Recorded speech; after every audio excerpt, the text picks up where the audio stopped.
Dan beberapa tahun ini yang jelas agama itu budaya. Padahal kita tujuan pokok itu yang dikatakan ajaran sangkan paran dumati. Kalau kita sudah melakukan benar, secara benar, walaupun tidak kaya raya, jadi materi itu istilahnya rezeki itu tidak akan kekurangan. Padahal kita tujuan pokok itu yang dikatakan ajaran sangkan paran dumati. Kalau kita sudah melakukan benar, secara benar, walaupun tidak kaya raya, jadi materi itu istilahnya rezeki itu tidak akan kekurangan. Tapi harus bisa menerima apa adanya dan harus tahu. Sekarang contohnya kalau kita ternak kambing, tapi hasilnya ingin banyak seperti ternak sapi ya nggak bisa. Gitu. Jadi yang dikatakan iso nrimo ing pandum itu tidak harus diem aja, ya kita tetap berusaha.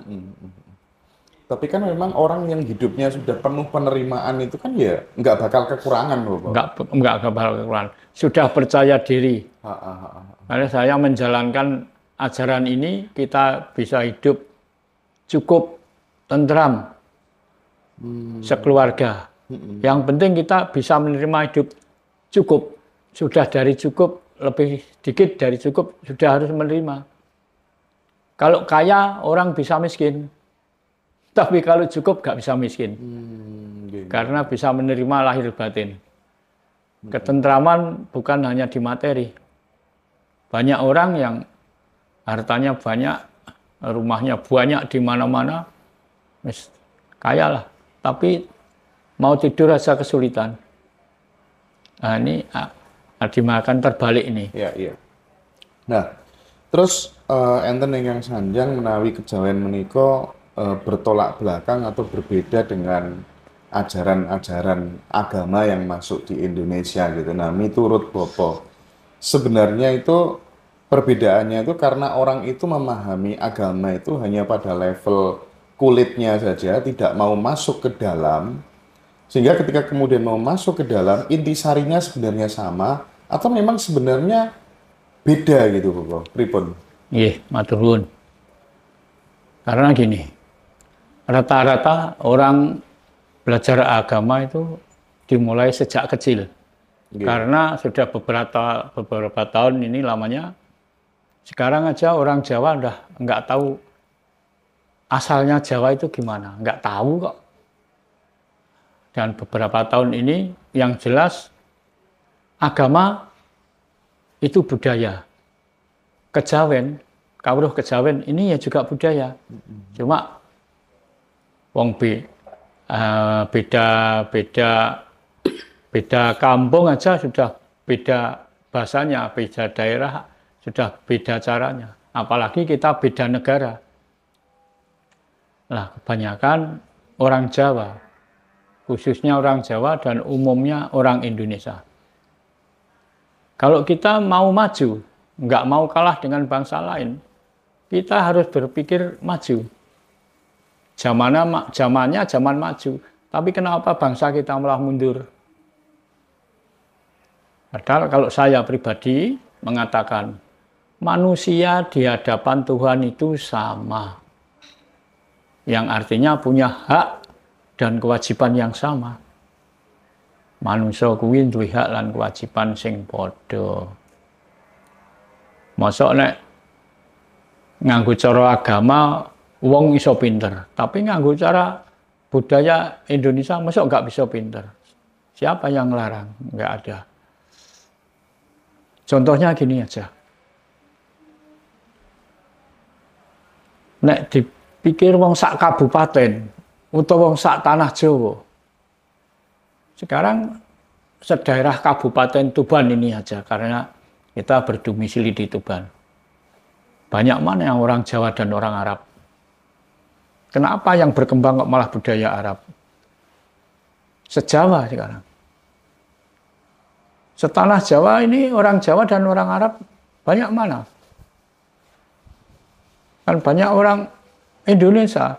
Tapi kenapa yang berkembang ke budaya Arab? Lah ini karena sudah terlalu lama. Ini sudah 500 tahun lebih kita didoktrin dengan ajaran agama. Nah, kita tidak nyalahkan sebetulnya.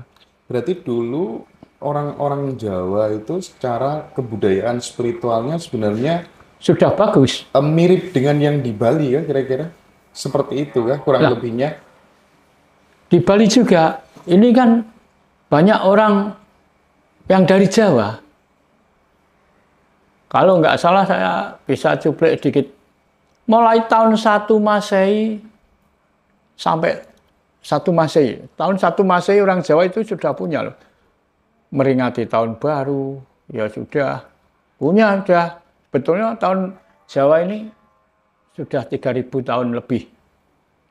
Padahal tahun Masehi baru 2024.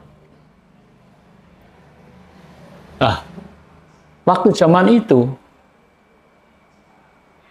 ada penelitian, mulai tahun Masehi dihitung sampai 500 Masehi. Ini bisa dikatakan masih khususnya Jawa dan umumnya Indonesia atau Nusantara. Ini bisa dikatakan gemah ripah lo jinawe ayan tentrem kerto lan raharjo. Walaupun memang zamannya waktu itu belum maju, nggak ada orang menginginkan menguasai milik orang lain, nggak ada. Yang dibutuhkan hidup rukun bersama-sama.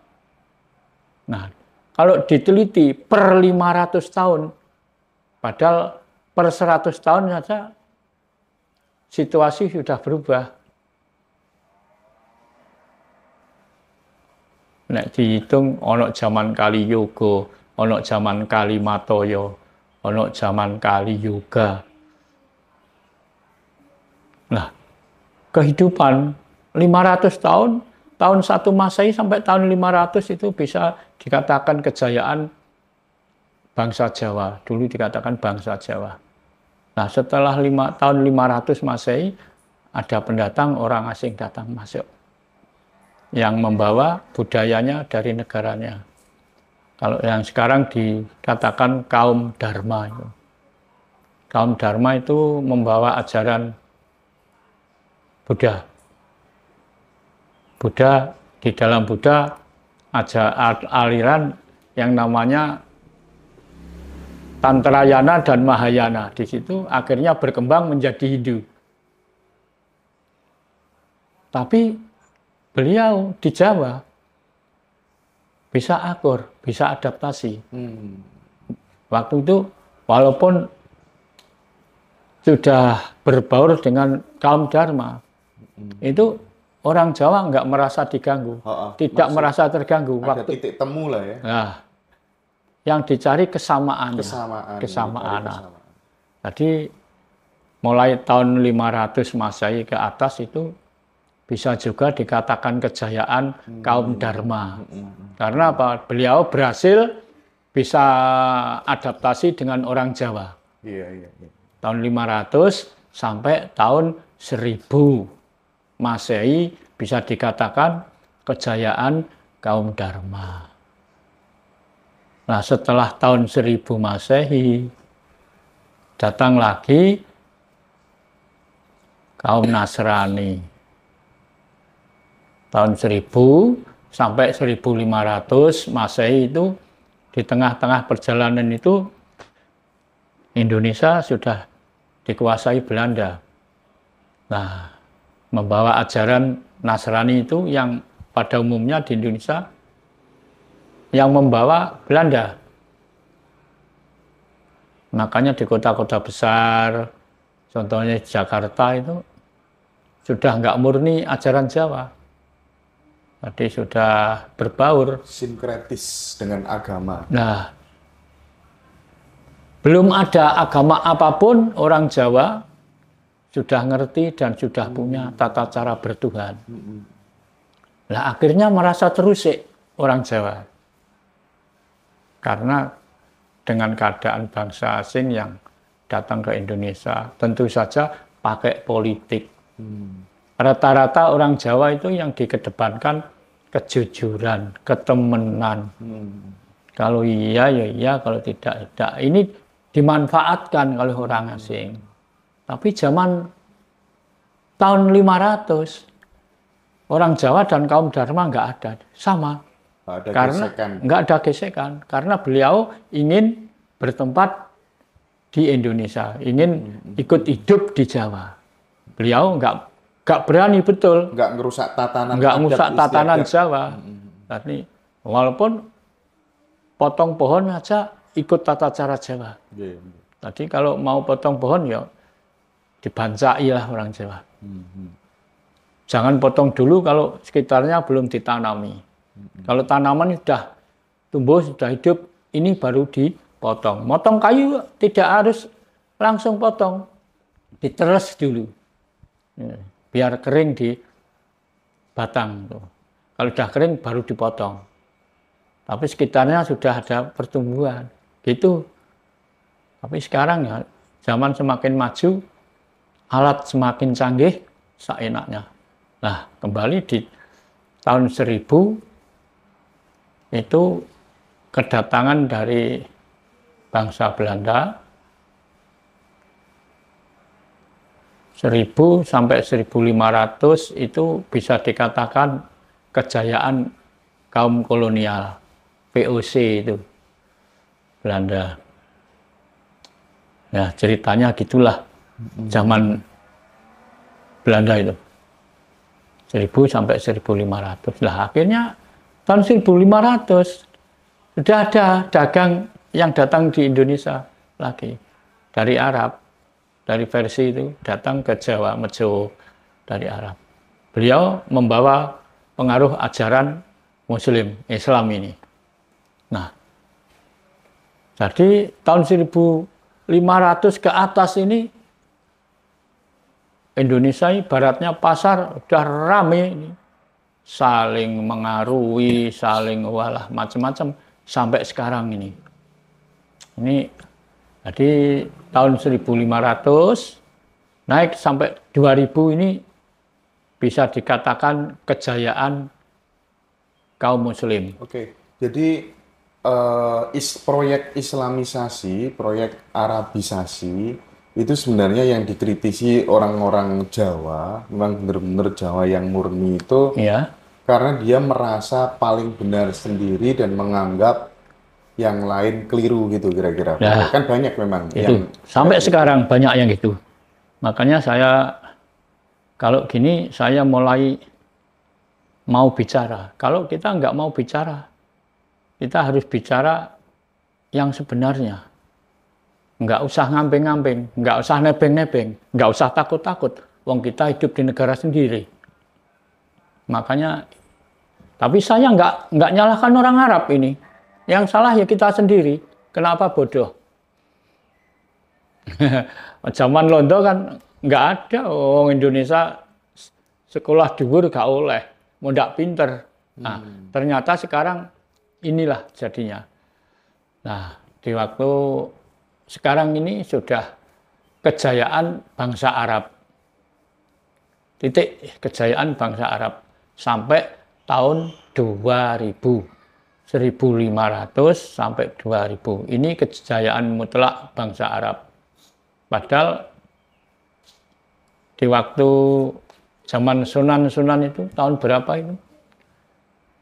Di waktu tahun 1600 kalau nggak salah 1612 Jawa khususnya atau Indonesia ini kan sudah dikuasai Islam. Nah di situ yang berdiri sebagai penguasa adalah Sultan.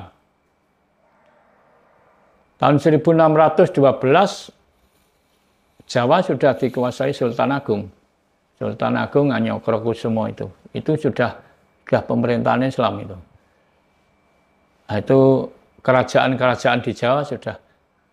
Kerajaan Jawa ini yang terakhir ini yang murni ala Jawa, Majapahit. Nah, itu sudah sudah runtuh.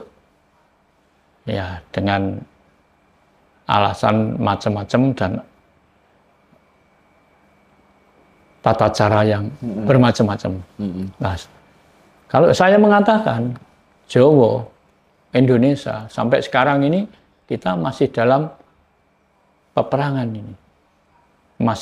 Kita masih dikuasai penjajah, khususnya orang Arab. Nah, perang sekarang ini bukan perang fisik.